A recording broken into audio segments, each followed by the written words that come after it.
नया साले में काट लेबोगे, नया साले में काल दोनों काट लेबोगे, काट लेबोगे, नया साले में गाल दोनों काट लेबोगे, नया साले में गाल दोनों काट लेबोगे, लहंगा उठाए के माल चाट लेबोगे, नया साले में गाल दोनों काट लेबोगे, नया साले में गाल दोनों काट लेबोगे, लहंगा उठाए के माल चाट लेबोगे, हेगे चाट लेबोगे, हेगे चाट लेबोगे, हेगे चाट लेबोगे, हेगे चाट लेबोगे, नया साले में गाल दोनों काट लेबोगे,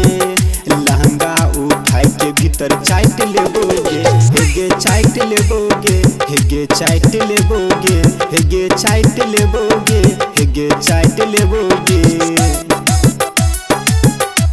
नया साले में नया साले में गाल दोनों काट लेबोगे, काट लेबोगे, काट लेबोगे, नया साले में नया साली में सुनेगे छौरी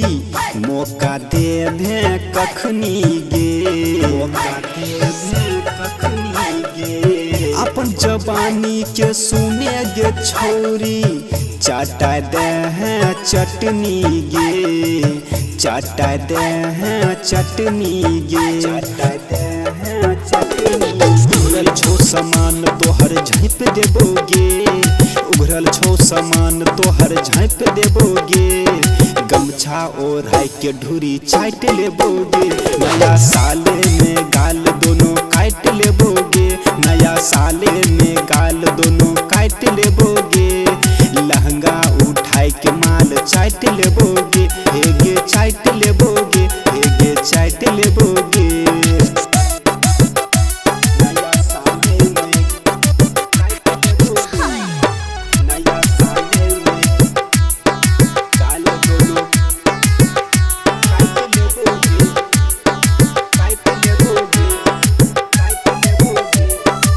नया साले में काट लेबोगे, तोरा बिना सुनेगे छौरी नया साले अधूरा गे,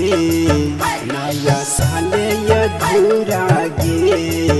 आके एक बेर मिली ले गोरकी काम होते सब पूरा गे, काम होते सब पूरा गे,